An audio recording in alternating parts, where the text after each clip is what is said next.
नमस्कार दोस्तों। भगवान की मर्जी की कहानी।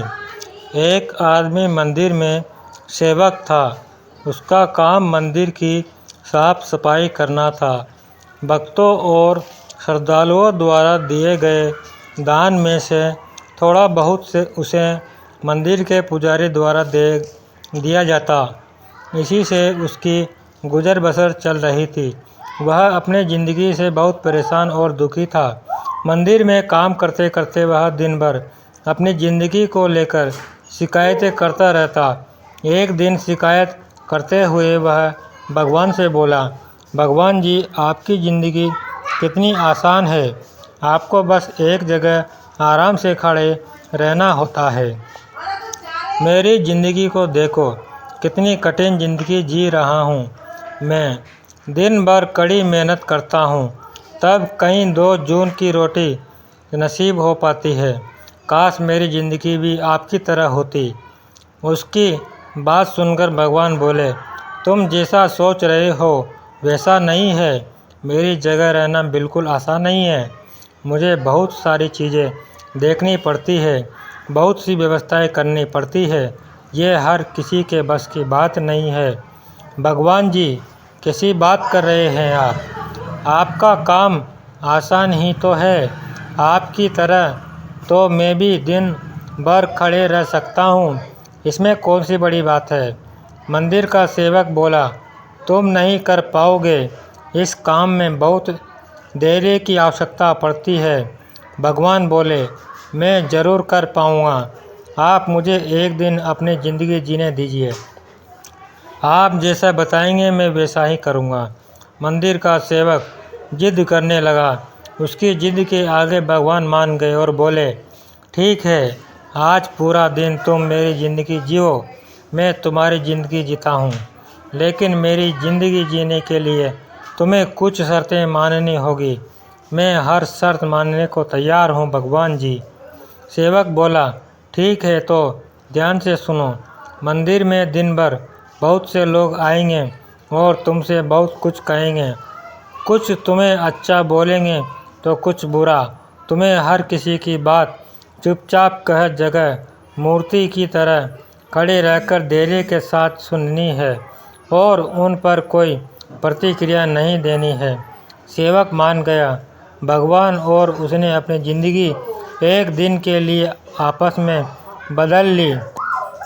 सेवक भगवान की तरह मूर्ति बनकर खड़ा हो गया। भगवान मंदिर की साफ सफाई का काम निपटाकर वहां से चले गए।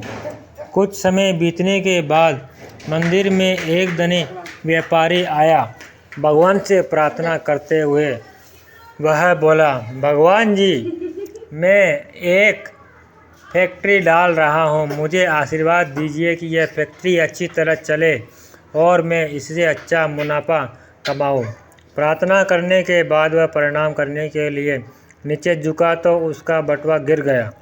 जब वह वहां से जाने लगा तो भगवान की जगह खड़े मंदिर के सेवक का मन हुआ कि उसे बता दे कि उसका बटुआ गिर गया है, लेकिन शर्त उसने उसे चुपचाप रहना था। इसलिए वह कुछ नहीं बोला और खामोश खड़ा रहा। इसके तुरंत बाद एक गरीब आदमी वहां आया और भगवान से बोला, भगवान जी, बहुत गरीबी में जीवन कट रहा है।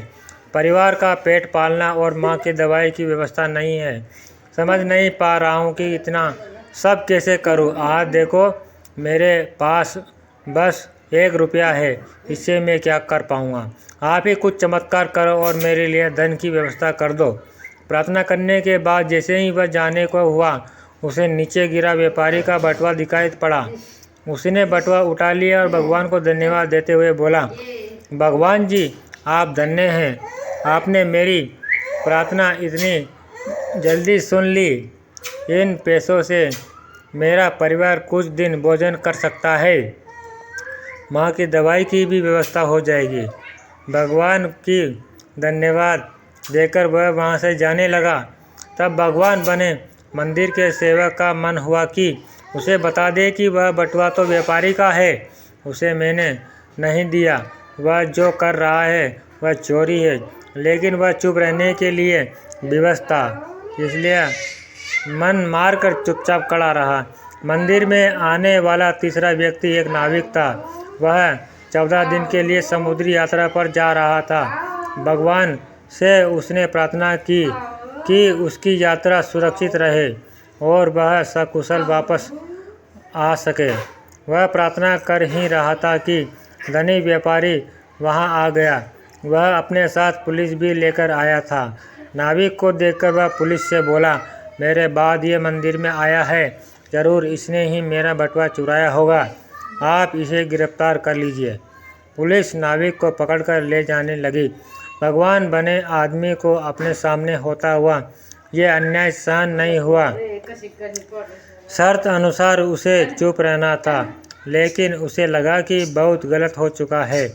यदि अब ये चुप रहा तो एक बेकसूर आदमी को व्यर्थ में ही सजा भुगतनी पड़ेगी। उसने अपनी चुप्पी तोड़ते हुए कहा, आप गलत व्यक्ति को पकड़कर ले जा रहे हैं। ये बटुआ इस नाविक ने नहीं, बल्कि उसके पहले आए गरीब व्यक्ति ने चुराया है। मैं भगवान हूँ और मैंने सब देखा है।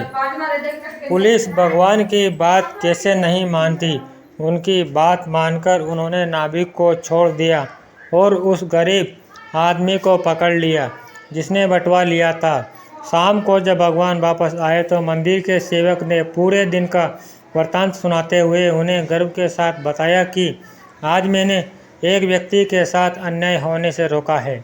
देखिए आपकी ज़िंदगी जीकर आज मैंने कितना अच्छा काम किया है। उसकी बात सुनकर भगवान बोले, ये तुमने क्या किया? मैंने तुमसे कहा था कि चुपचाप मूर्ति बनकर खड़े रहना, लेकिन वैसे न कर तुमने मेरी पूरी योजना पर पानी फेर दिया। उस धनी व्यापारी ने बुरे कर्मों द्वारा इतना धन कमाया है। यदि उसमें से कुछ पैसे गरीब आदमी को मिल जाते तो उसका भला हो जाता और व्यापारी के पाप भी कुछ कम हो जाते। जिस नाविक को तुमने समुद्री यात्रा पर भेज दिया है वह जीवित वापस नहीं आ पाएगा। समुद्र में बहुत बड़ा तूफान आने वाला है। यदि वह कुछ दिन जेल में रहता तो कम से कम बच जाता। सेवक को यह सुनकर एहसास हुआ कि वह तो बस वही देख पा रहा था जो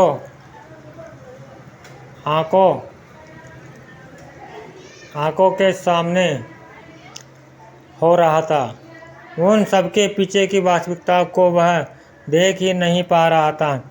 जबकि भगवान जीवन के हर पहलू पर विचार अपनी योजना बनाते हैं और लोगों के जीवन को चलाते हैं। तो दोस्तों, इस कहानी से शिक्षा मिलती है कि हम सब भी भगवान की योजनाओं को समझ नहीं पाते।